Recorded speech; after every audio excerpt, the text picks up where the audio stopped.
Hello all and welcome to Do It Yourself channel. Today I will show you how to add trusted places in our smart lock in Samsung Galaxy S22. Where are smart lock options, functions, etc.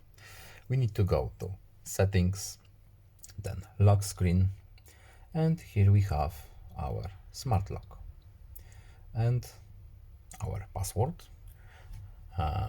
And here we have trusted places. What does it do? As you can see, we need to enable our internet access to use this function and our location too.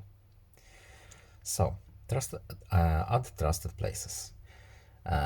We can use our GPS location, or we can just add it manually.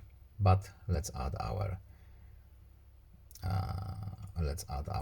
current address of our shop, and now our trusted place has been added to our smart lock options.